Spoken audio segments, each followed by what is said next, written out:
All right, guys, my name is Jeremy, and I own Boniface Business Solutions. We're a direct response digital marketing agency. We got into it because no Christians were talking about this kind of thing, and we wanted to take dominion in that.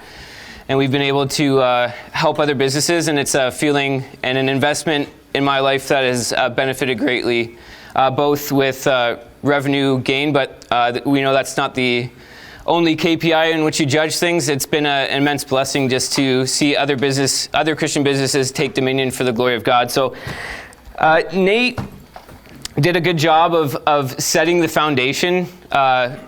Yesterday it was phenomenal, just talking about how we want to cultivate, we want to take the raw materials that God's given us and make it better. And I think that what naturally flows out of the Dominion mandate is this call to take dominion through business. And so I'm just curious here, who's just kind of curious about entrepreneurship but not actually doing it full time yet?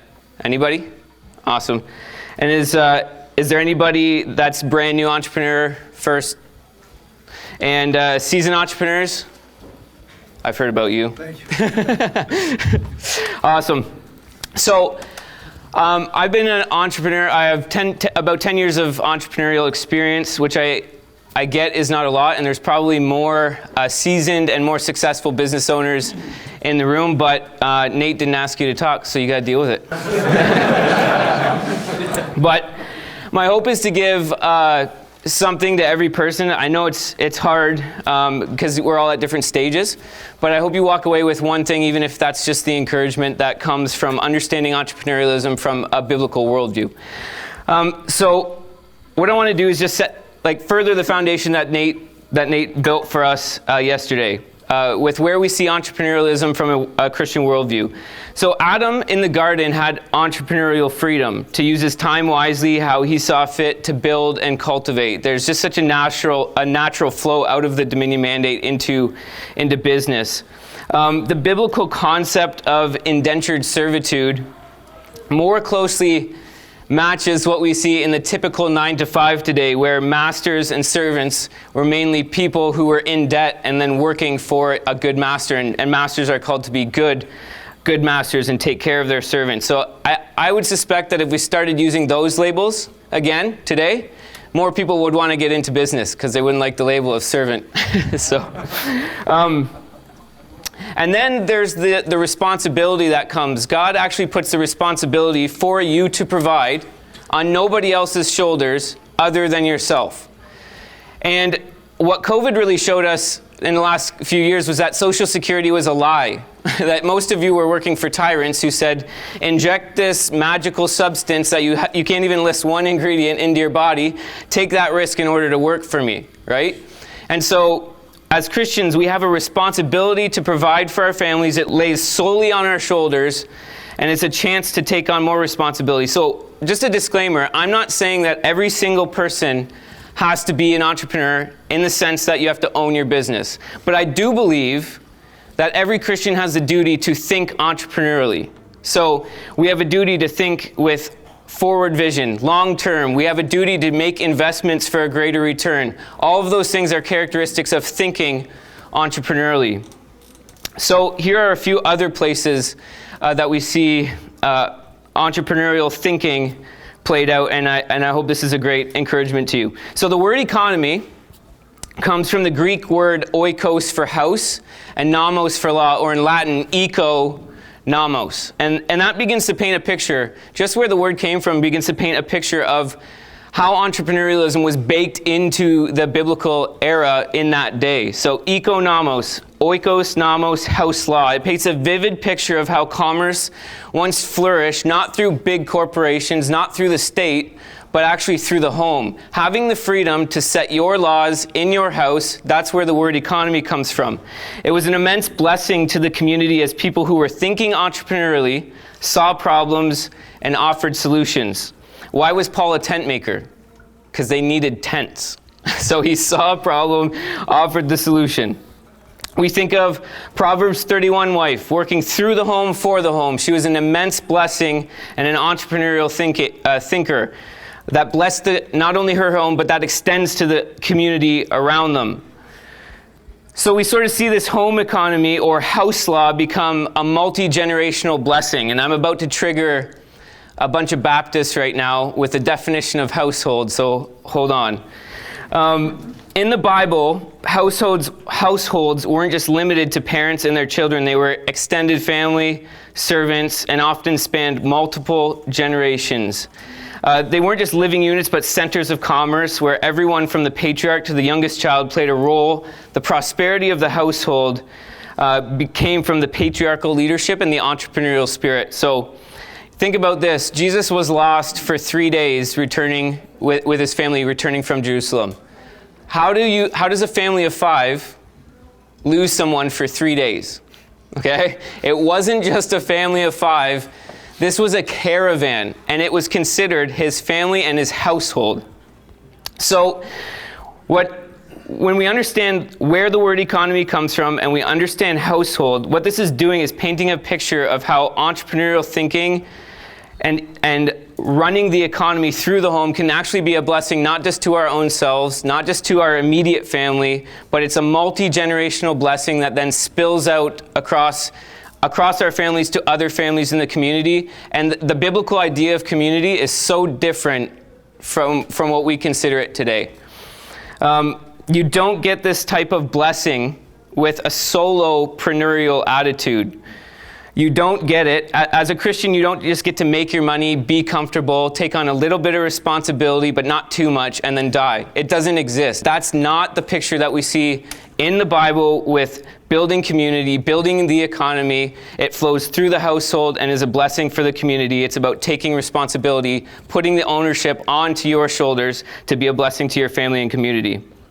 So, now that you're all stoked and perfectly agree with me that you should build your business, and not just small, but big, I want to turn a corner into some practical points. So these are just things that I've seen in dealing with clients, and I hope to give you kind of a wide array. So again, I have 15 minutes. That is not enough time to tell you how to grow your business big, so I'm sorry. The title was like an email to Nate. I was like, I could speak on this, and then he actually used it. So I'm sorry if it's a little bit clickbaity. But anyways. So, yeah, sorry. Tip 1. The quickest way to lose your entrepreneurial freedom is to start a business, then work in it. So the roofer doesn't start a roofing business to do the roofing. So you need to fight to work on your business and not in it. For the first little while, you have to, but you have to have a plan for transition. So you have to set the systems in place to be able to work towards something where you're not wearing all the hats, because your goal is to actually be the one that's defining the vision, the direction, taking the risk, and planning ahead. And if you're too busy being a daily technician, you're too busy working in your business, in order to scale, you're going to be working way too many hours, your family's going to suffer, your personal life is going to suffer, and nobody's going to be at the helm of the ship, like plotting the course ahead.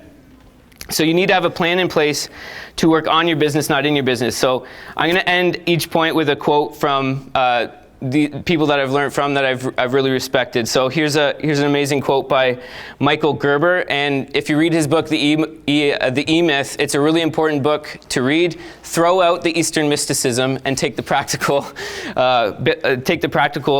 entrepreneurial application. But he says, if your business depends on you, you don't own a business, you have a job, and it's the worst job in the world because you're working for a lunatic. Tip number 2 is take godly risk. It's part of the entrepreneurial role.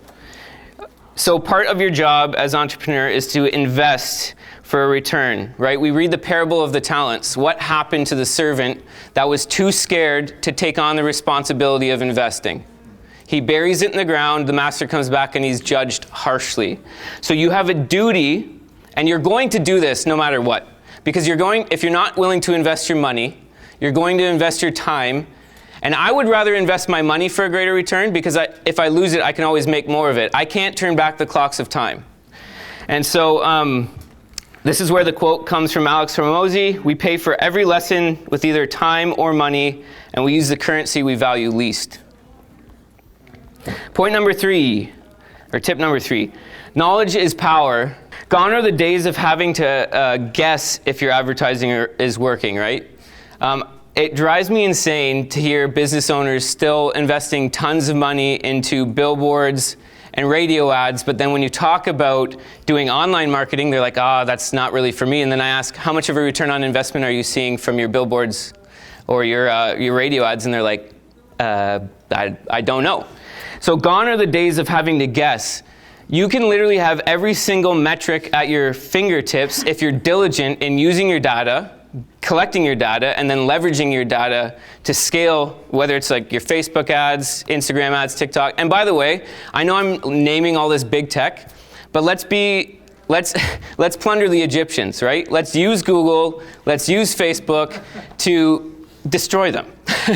Right now we're running Antichrist in His Ruin ads. You might know me as a filmmaker that did Antichrist in His Ruin. We're running those ads. Meta is helping us spread our message where Jacob is literally ranting about sodomy. And the algorithm is giving us sometimes up to 8x on our return each day. So that's Meta. Meta is actually aiding us. But in that, I can see how much it costs per click, how much it costs per result, per conversion. I know what the client acquisition costs. I know the ROI that we're getting. I know all this stuff. And if you want the power to be able to leverage that data and actually use it to grow your business, you need to be obsessed with collecting it and then leveraging it and actually using it for a return on investment. Side note, one of the things that makes business owners' jaws drop is when we say, like, well, what's your client acquisition cost? And they're like blown away. It's like, it costs money to get a client? What? Right? But remember, you're either going to invest time or money. You're either going to spend all your time networking and trying to create the business, or you're going to spend money on making that efficient.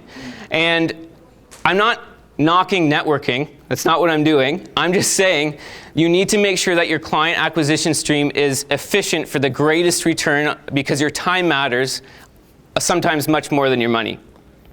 Point number 4, diversify your acquisition streams. So if you're a business owner right now that is killing it with Facebook ads because you have a service-based industry, what happens if Google disrupts that by an algorithm update? It happens. Where all of a sudden your Facebook ads or your Google ads, which were performing well one day, tank. Right? There's actually if you want to talk to me after, I can give you a link of a business owner who had a tree removal business.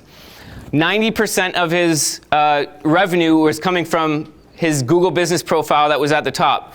Well, he did something that Google didn't like. Google banned his Google business profile, and he saw a revenue drop of 90%, and it almost tanked his business because he did not diversify his acquisition streams. He put all his eggs into one basket. It's like investing your life savings into Bitcoin, right? You wouldn't do that, so don't do that with your business. Diversify your acquisition streams.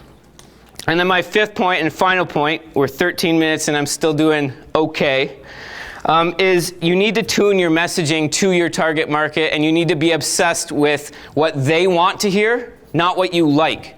And this is going to affect everything. It's going to affect the copy on your website. It's going to affect the videos that you make, the video concepts that you make, the emails that you send. They cannot be just, I like this, so my prospects or clients will like this. You actually need to know how they talk, their vernacular.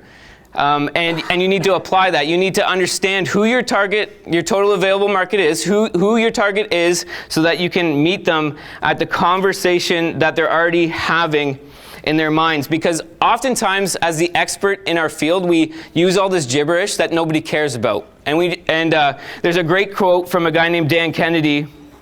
And he says, there's a classic sales legend about the hotshot salesman pitching a new home heating system to a little old lady.